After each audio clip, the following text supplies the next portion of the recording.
Welcome to the third edition of Full Moon Entertainment's Videozone. Between these two magazines, we've received over 10,000 letters from all of you, and it's been just terrific seeing and reading and understanding your comments and, what we can do better with our films in terms of story and characters, and also what we're doing right about making some of our pictures. So I want to really thank you for all the terrific response, and it really has inspired us to continue the series. So you can count on the fact that at the end of every single one of our feature films will be a new edition of Videozone. In addition to all the usual things you'll see in Videozone, or you've seen in Videozone, in this particular edition, we have a spotlight on actor Tim Thomerson. Tim and I go back some years. We together worked on a film called Metal Storm that I directed and was released by Universal. And afterwards we shot a film called Trancers. And Tim's character in Trancers is a fellow by the name of Jack Death. And Trancers has done so well over the years that I must say, of all the pictures I've been involved with, it's the one that receives the most mail, the most recognition, and still today it plays all over the world on television. It's a big video rental item still. So due to this response, we decided it's time to go back and make Trancers 2. Tim Thomerson again stars as Jack Death, Helen Hunt, Megan Ward, who you all came to know in Crash and Burn, Jeffrey Combs from Reanimator, and more recently The Bride of Reanimator. It's a wonderful cast, and it's exciting for me to go back behind the cameras and direct a new feature. And after Trancers, we're bringing you a film by the name of Doll Man, directed by Albert Pune, who's known for The Sword and the Sorcerer and Cyborg and Kickboxer 2. And right after Doll Man, there's a feature film also by Albert Pune called Arcade, again starring Megan Ward, and it's a real terrific thriller that deals with basically a ghost in the machine, a video game that is haunted by a bad news guy. After Arcade, we'll be making a picture called Dangerous Toys. Dangerous Toys is written and directed by a young fellow by the name of David Goyer. David wrote Arcade for us and did a terrific job, so this is his directorial debut. You can all imagine what Dangerous Toys is about. And after Dangerous Toys, we're back with Stuart Gordon, who directed The Pit and the Pendulum, and many years ago Reanimator and From Beyond and Dolls for Me. We're doing a new Lovecraft adaptation called The Shadow over Innsmouth, so that's very, very exciting. I'd say there's probably 7 or 8 more films you'll be seeing from Full Moon this year. We're making as many as we could physically make and having a great time doing it.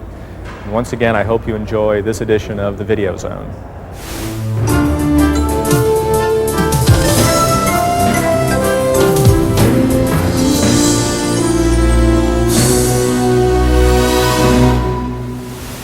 The full moon rises over Transylvania with Subspecies, the latest horror offering from Full Moon Entertainment.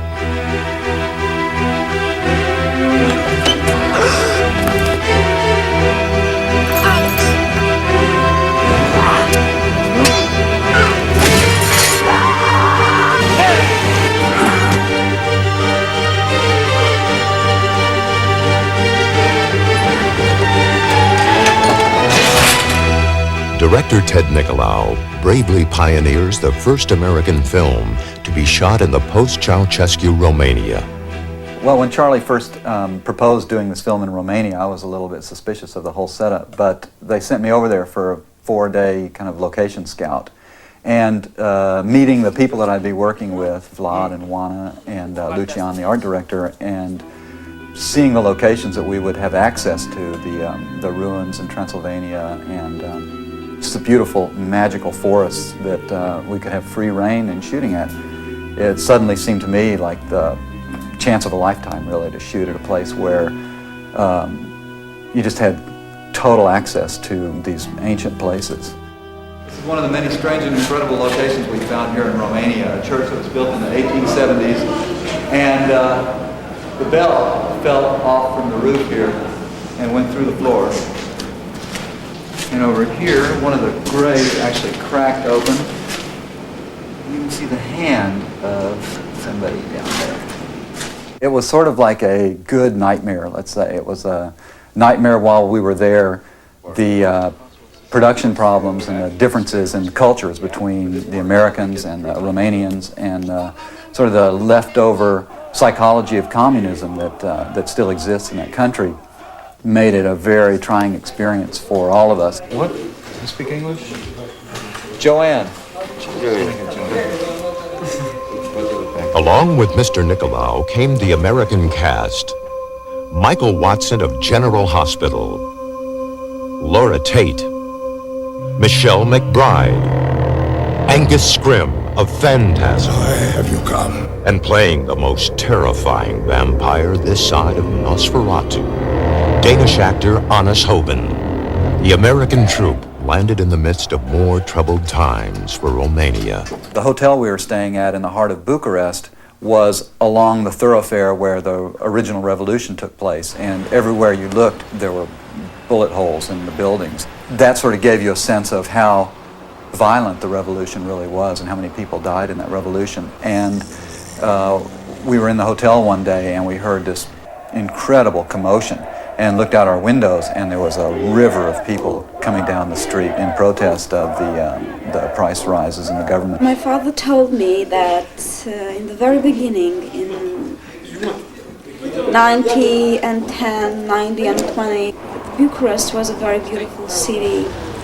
It was named the small Paris because it had a very specific kind of architecture. It was very warm.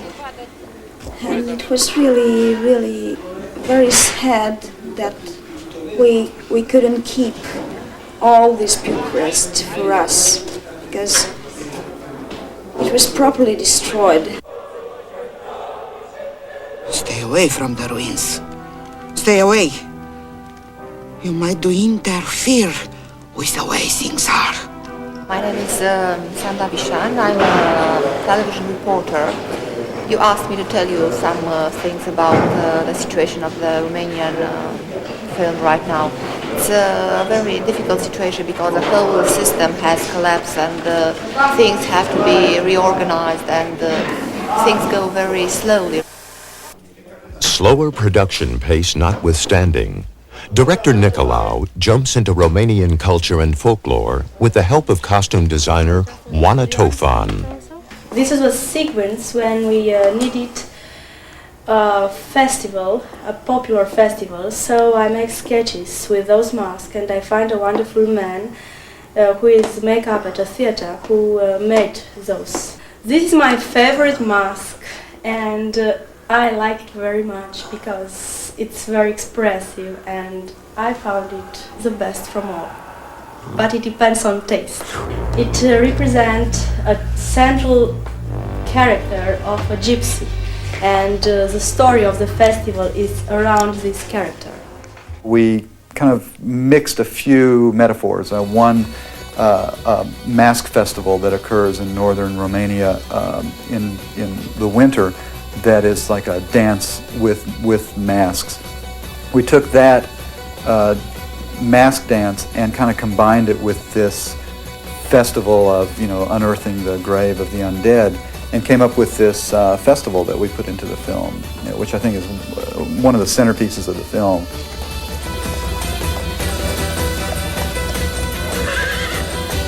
The smallest stars of the film, the subspecies, proved to be the biggest problems for production. We shot some subspecies, men in rubber suits, in Romania. They built these incredible overscale sets, and we shot these subspecies there. But due to some problems with the costumes and with the stuntmen that we got in Romania, who were like over eager in their performances, we decided when we got the material here that we really needed to make these subspecies more magical. And so we enlisted the aid of David Allen. What Charlie explained to me was that he had some monsters that he felt were not quite adequate to the picture. So then it remained to me to go through the material and the editors and try to find moments before the costumes ran in or after they ran out of the backgrounds that we could isolate optically to create background plates for the new creatures to operate in a matted-in situation. The stop-motion animation puppets and the rod puppets are both composed of natural foam rubber and have similar skeletal systems. The only difference being that the skeletal structure of the stop-motion puppet has tension in the joints, while the rod puppet is loose and flexible. The rod puppetry gives us a certain amount of freedom and speed because basically we're generating this stuff real time. And with animation, it's a little more time consuming. Well, most of the challenges I'm doing in this kind of rod puppetry work is just basically to make them look convincing on film and to make them look interesting and basically behaving like real little creatures. Most would think that shooting a vampire film in Romania is like bringing sand to the beach. We set our man on the street to ask the average Romanian what they thought of vampires. Nobody believe in it, in vampires, because there aren't. The people in Romania never think that there are vampires on this world. Never. Only America thinks that in Romania exist vampires. Here, we doesn't see them. They doesn't exist. We never saw him. In our history, you don't know about. We don't think that your books which speak about Dracula, they are real, because for us, for Romanian, Dracula was a very great king, a very great king. Vampire? What is this? Dracula's story is a story invented by a stupid American for children, not for grown-ups, and is not light to the history of our country and of our people. Is a stupid story. Is not for intelligent people. In the vampires of communism, maybe. And as much of a nightmare as a lot of our production was, and as incredibly difficult as it was for us as Americans coming into a situation where there were so little resources to work with, and trying to make a film that involved a lot of special effects and a lot of mechanical effects in a place where they don't really understand mechanical effects as we know it. As difficult as all that was, when I think back on it now, all I remember are the people I was working with and the love that we shared, you know, and the incredible battlefield mentality that we had as we were trying to struggle against production. You know, I sort of miss it in a way.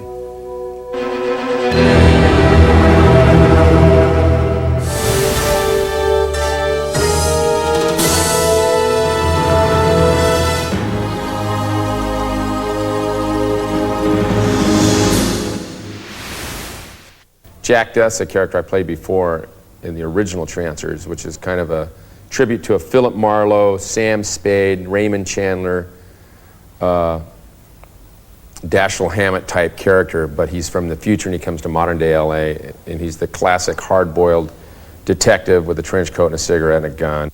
The difference between Jack Death and Trancers and this guy I'm playing now in this thing called Doll Man is that Doll Man is from another planet, and the reason why he's called Doll Man is he's only 13 inches tall when he comes down here to this world, but in the world that he's from, in the planet Arturos, he's like the toughest cop there is, and he's a real loner, real kind of a tortured, almost, oh gosh, I don't know how to label it as, kind of like the man with no name in the Clint Eastwood, Sergio Leone movies of the early 60s, the spaghetti westerns. And it's shot real stylized Doll Man, whereas Trancers 2 is shot more on the nose, and it's a little lighter in context. There's a love triangle, and they're still bad guys, but the tongue is well placed in the cheek. It's a lot of comedy, and coupled with some good action. I think there's more romance, definitely more romance in Trancers 2, because you've got his wife who comes from the future, then he's got the wife who we thought was dead, and then he's got the wife he married down in the present. So there's like a love triangle there. So there's a lot more romance. Doll Man, there's kind of a romance, but he's only 13 inches, so it's gonna be tough with this gal he kind of saves. Why they cast me in these, I guess, is because I kind of have an affinity for them, or I like playing those types of characters, and I've always been a fan of that kind of genre. I think Jack Death could probably take Dollman, because Dollman's, you know, such a little guy. He could spike him and place kick him and put him in the microwave if he got bummed out behind Dollman's 13-inch attitude.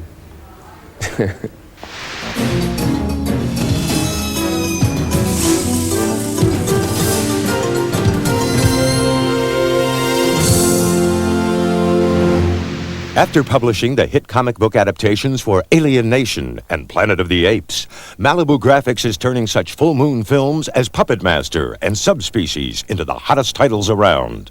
Now, the editors at Malibu reveal how they change Andre Toulon and Radu into comic book characters. As part of what I do here at Malibu, I go and talk to movie studios and see if they either want to make movies of our comics or us make comics of their movies. This is a case where I went down and talked to Charlie and showed him what kind of comics that we did. Found out that his great love in life was comic books, and he would love to get comics made of his movies. And it kind of started that way. Then it evolved into our doing comics of basically all of his movies. There's a lot of action, there's a lot of interesting kinds of situations, a lot of fantasy elements that are particularly suited to comic books. It's especially easy for us to do special effects that would cost a lot in a movie, because all we do is ask the artist to draw the particular effect. You don't want to actually recreate the movie in the comic book, because then all you're doing is giving the people who've seen the movie the same thing they've already seen. So you try to give it, you take the characters and the situations of the Puppet Master, like you take the Puppet Master himself and you take the little tiny puppets and you expand on what's there in the movie. You fill in gaps in the story, or you pick it up at the very end of the movie and start with a sequel. The ideas or concepts for a comic book can originate almost anywhere. They can originate from a creative team who just comes to us, to Malibu Graphics, with an idea, or they could come from a licensor that wants us to do something, a comic book for their projects, like, for example, Full Moon comics are done that way. The first stage of comic book production is always the script stage, just like a movie. Only instead of doing scenes and scenic breakdowns, it's done panel by panel. And the next stage after we approve the script is pencils, which the artist will interpret the script in such a way that it goes panel by panel with penciled illustrations. That will then come back to us, and I'll approve it. And at that point, it'll go to another artist where it will be inked. That is, an ink pen will be drawn over the actual pencil lines to get us a finished product.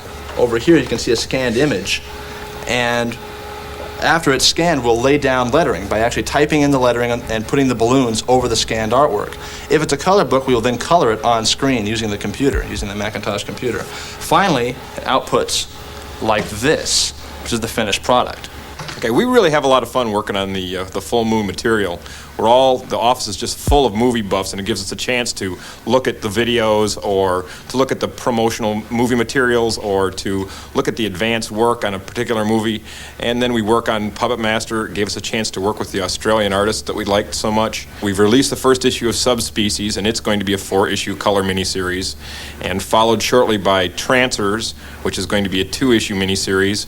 And this is the full color cover to the first issue of Dollman, and based on this graphic, they will be doing most of their ordering. Well, Children of the Puppet Master is going to be by the same guys that did the original Puppet Master 4-issue color miniseries. It's going to be set in Connecticut, and the guys in Australia actually toured the United States, went and visited Connecticut for a few days, and spent some time scouting out particular shots that they wanted to see and taking photos for research. Trancers is also going to be a 2-issue color miniseries. You'll have to check with the editorial guys in terms of who's the creative team, but it's scheduled for later this summer and during the fall. So we give the audience something brand new that they've never seen before, and yet it's familiar because it's exactly the same properties that Charlie developed in the movies that they've done.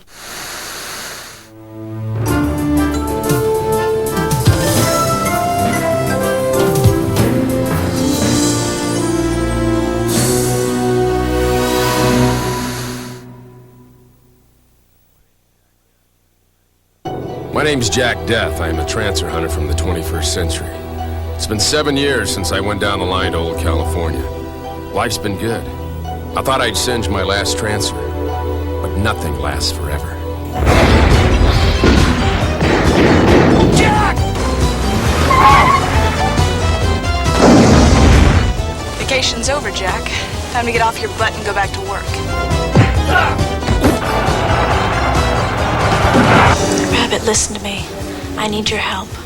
I'm a special agent on a mission from the future. I know just how you feel.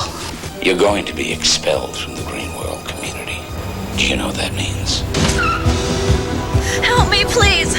I'm on a mission.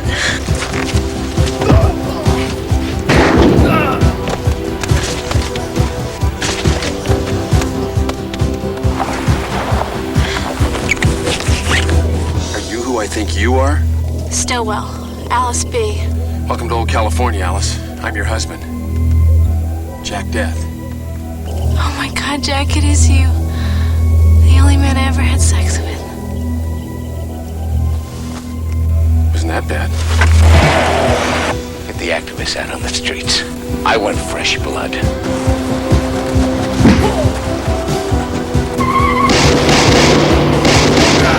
We did it, Jack.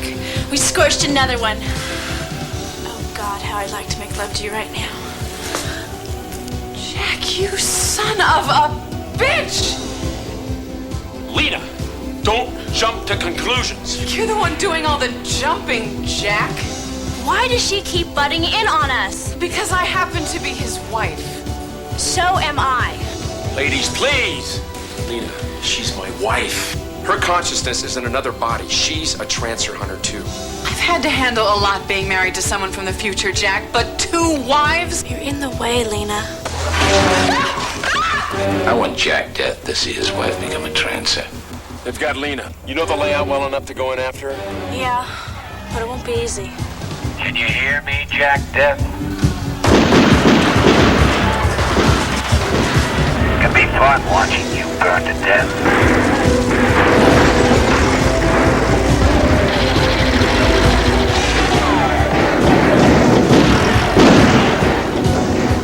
Trancers 2, starring Tim Thomerson of Near Dark, Helen Hunt from Next of Kin, Megan Ward of Crash and Burn, Richard Lynch of The Sword and the Sorcerer, and Jeffrey Combs from Reanimator.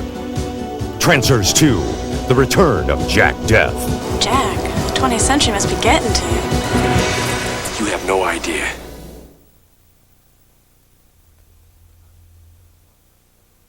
The Nazis thought they held the world's strings. But Andre Toulon didn't need wires to make death move.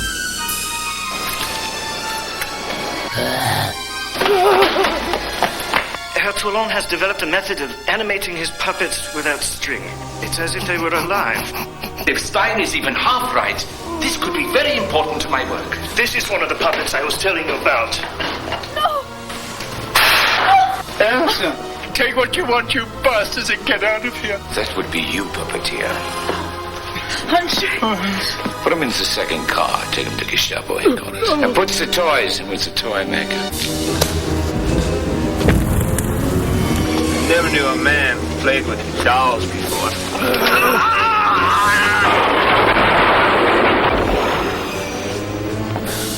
Herr Toulon has escaped your custody. We are very close to finding him. No thing will stop me from seeking you out. And you will cry me mercy. And I will have none.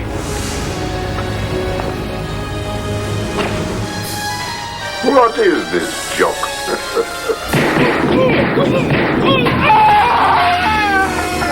Fight it. I don't care how many patrols it takes. Fight it!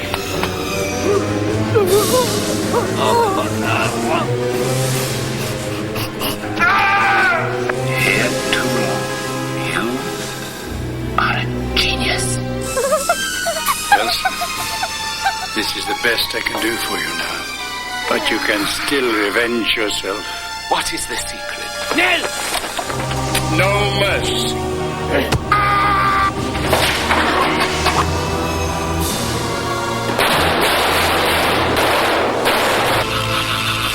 You think I'm afraid of this? You will be afraid. Puppet Master 3, Toulon's Revenge.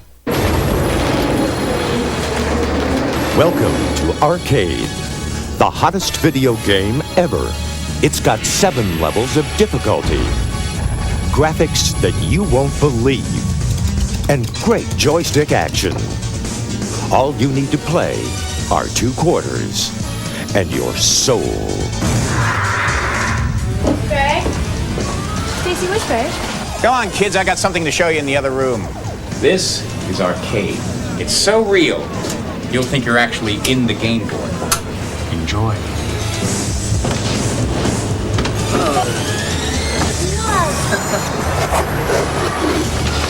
You okay? You gotta try this thing. We got some home versions of arcade that I'm gonna give you to take home. Did you play arcade last night? No, my TV was busted. It's alive, Nick. It's listening to us. Shut up! Enough. Is it like a supernatural evil that you're going off to fight, or is it like space aliens and like pod people and stuff like that? Just stay here, Stilts. And don't watch any TV. Lori? Lori! Alex, wait! Step back! Lori, wake up. We have to turn it off, Lori. I'm gonna turn it off. No!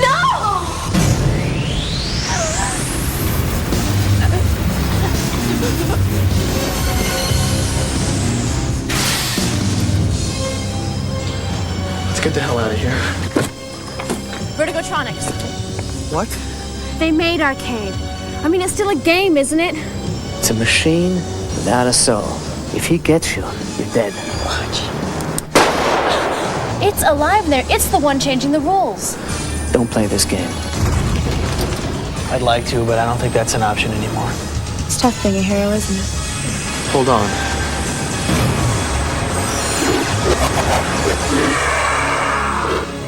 Arcade. Kiss reality goodbye. The makers of Puppet Master and Reanimator take you to a time of madness. Have mercy. Arrest her. An inquisitor's lust, a woman's innocence. His battle for her soul will create evil's ultimate weapon. Look up. The pit and the pendulum. No one escaped. No one. The Pit and the Pendulum, now on video cassette from Full Moon Entertainment.